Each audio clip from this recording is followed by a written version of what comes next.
I'm ready to do anything to see change in this country. I'm ready to die for freedom. I'm ready to die for justice. I'm ready to die for equality. So for the first few weeks, the youth of the motherland, and possibly led by the country Kenya, have arisen and asked their ruling governments what is their roles in ending the corruption, the systems that are actually in place and not deemed in the young people's favor.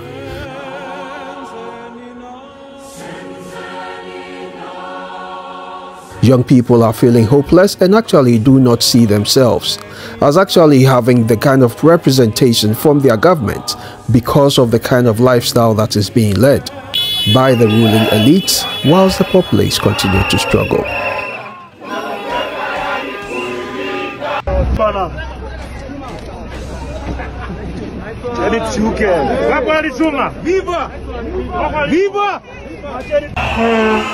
The question that I want to continue to reflect on is, what are we as a people doing in order for our voices to be heard, in order for possibly the ruling elites?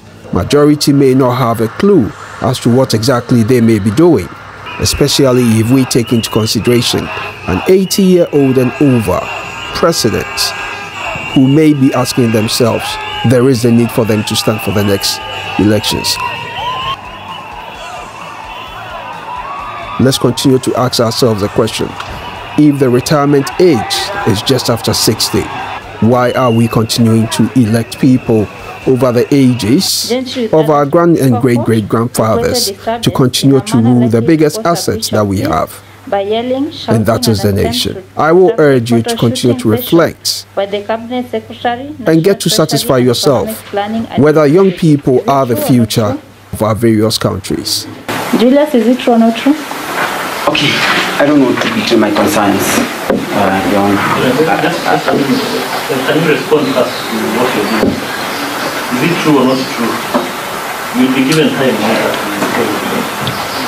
It's true, and as I said, I don't want to betray my concerns. I'm ready to do anything to see change in this country. I'm ready to die for freedom. I'm ready to die for justice. I'm ready to die for equality. We cannot continue living as slaves in our own country, in the land of our fathers, the land where our fathers bled and died to free this nation from the shackles of colonialism. Colonialism never really ended in this country. Even in this court, they use colonial penal codes, colonial laws. That is why I cannot get justice in a court of law. I want to speak myself. I realize that there comes an existential moment in time when you must speak for yourself. Nobody else can do it for you. I am tired, so sick and tired of living as a slave in my own country. And I'll say these a lot of times, many times, and I'm going to do so many things, so many actions to bring change into this country. We cannot continue to be ruled like this, being ruled by sick people, by mad people, by liars and thieves and criminals. These are the people who are in power in Kenya, in Africa. That is the situation we are living in. That is kind of life we are living in. That's why people are dying and nobody cares. Poor people are suffering, nobody cares. So I don't know what's the role of the government. I don't know. I want to know today what's the role of the government, to protect the people or to kill the people or to make the people suffer. I think we have failed our people. The government has failed, everybody has failed. We have also failed ourselves. I don't know, my concerns will not allow me to keep silent. And at any time, at any moment. I don't know whether this is going to come up anywhere, but we must have this debate. We must have this conversation. We cannot continue living in fear. I see a lot of fear in this country, a lot of fear in the courts. Just yesterday we saw a magistrate who was shot by a police officer. I want to speak, my dear friends. I want to speak because when you try to tell me to keep silent, my heart is burning. You know, it's burning because of this country. Because for 60 years we have been living like we are not human beings, like we are half human beings. We are considered like children of a lesser God. Now, this cannot continue. It cannot continue in any way. We are ruled by a minority that does not care for the interests of the majority. Politicians are liars and thieves. And they have stolen our freedom, they have stolen our minds, they have stolen our land, they have stolen our future. Politicians are established in lies and failed promises. We are victims of lies and failed promises, deferred hopes and blasted dreams for 60 years. I don't know what will happen. I don't know whether you're going to sentence me. I'm ready to be sentenced for 100 years. But I'm going to keep speaking the truth until the day I leave this world. We cannot continue living like this. My dear friends, we must resist. Resistance is the only way for this country, for Africa. People are dying everywhere. Even in Congo, people are suffering and we are silent. I don't know. We have failed as human beings. We have completely failed as human beings. We are on a test as human beings. I don't know why we call ourselves Christians. I don't know why we call ourselves educated people, civilized people. We are not. We are not civilized at all. We are stupid. And this stupidity is taking a toll on this country. Too much toll. It's so bad. It's too bad. It's too bad. We cannot continue living like this. The government must get out of the people. So whilst this may seem as an ongoing experience for many countries, my main focus will be to possibly prod and ask the questions in terms of countries in Africa or maybe the motherland. What are we doing for the youth? As long as we are concerned, Africa is one. I am not a Ghanaian. I am not a Zambian. I am not a Zimbabwean. I do not recognize a Ghana. I do not recognize a Zambia. I recognize Africa. Yes. One Africa, one passport. One passport, one citizenship, one currency, one military command, one central bank of issue, one communication system, one people, one destiny. That is the Africa that we want.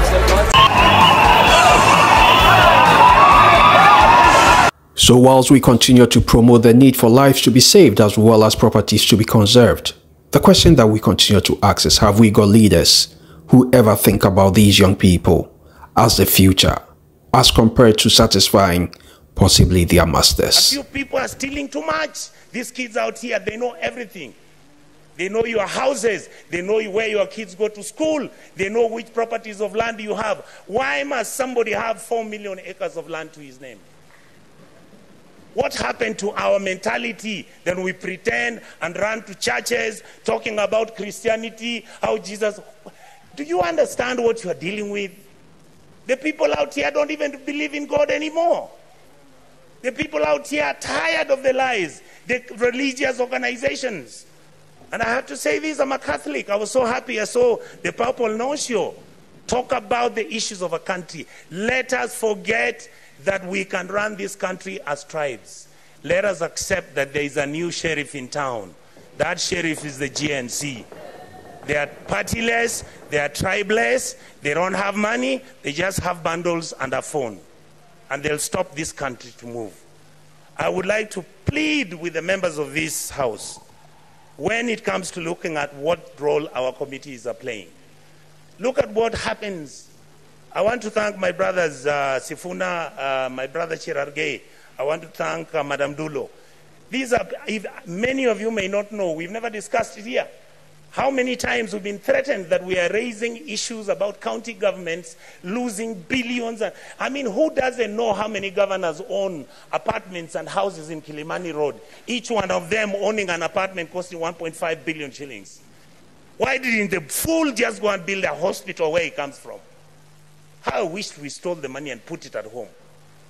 Some of them are going to Dubai. People are going to America. You see on social media. I just saw somebody commenting saying that the senators have nothing to do. I want him to tell me how he bought a Bentley and is an MP. Explain to me, how does somebody, I mean, the truth is, I'm born with advantage and privilege. That is the truth. I saw my father driving a big car when I was a small boy. That is not what drives me. What drives me is, how do you get a member of parliament driving a Mercedes that costs 49 million shillings? And we are watching, and that is normal, and it is okay. And it is okay. Shame on us. Then we make sure this money doesn't go to the schools. We make sure that hospitals have no money. We start building hospitals now. We want the poor people to come to those hospitals. Poor people can't come to Nairobi Hospital. They can't come to Aga Khan. They can't, some of them can't afford Kenyatta. You saw the other day, Kenyatta has a debt of 6.6 billion. The Eldoret Hospital, Eldoret KTRH, has a debt of 3.9 billion. When you ask, they tell you we don't know where the money went. Are we fools? Do we need to buy houses which have got 15 bedrooms and drive 19 cars and put them in your parking lot, and you want 10,000 acres of land? You want a ranch? You fools, you go and buy a ranch in Australia. This is where we are. We keep blaming the police. The policeman cannot do anything. Have we ever gone as a Senate to go and see where the police lives? How he takes his kids to school and his salary is 19,000. And this house has to start thinking about those things. We guys must begin, and we ladies and gentlemen in this house must begin to agree that we can reduce our salaries, that we can drive smaller cars, that we can wear counters. In fact, the only thing I'm very annoyed about the president, I'm the one who started wearing counters. Now he has given counter a bad name. I want Kenyans to love counters the way I loved them. Let us wake up, Kenyans.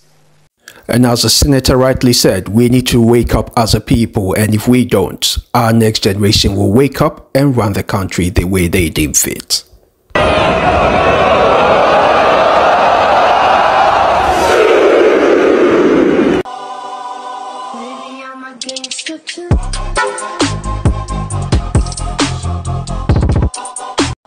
To sum it all, the continent Africa, it's in the hands of the young people, and if they don't stand up, they will continue to live with their fear. Today, tomorrow, every day from today I will be here. Scared, maybe arrested, maybe killed, but let's do it. As live rounds and tear gas tangle the air, the remnants of the brutality still evident at what demonstrators are calling the Million Man March on Thursday. The anger and tension right now fueled by Gen Z, who are at the steering wheel of this movement. They say they're no longer protesting about the finance bill, but rather about a government they believe is not listening to them. This video is a tribute to all the falling during the Kenyan uprising, but apart from that, to be able to say, in as much as they may have departed, their works and their deeds continue to make an impact, not just in Kenya, but also on the whole of the motherland. People, join us, subscribe, like, share, and let's continue to celebrate our oneness as a people and continue to speak truth to power. See you in the next video. Boom. David Shagan, Erickson Charo Motisia, Ibrahim Tabau Jiro, BB Elias Scott, Emmanuel Kickstarter, Viva! Joshua Obati, Viva! Clinton Movali, Viva!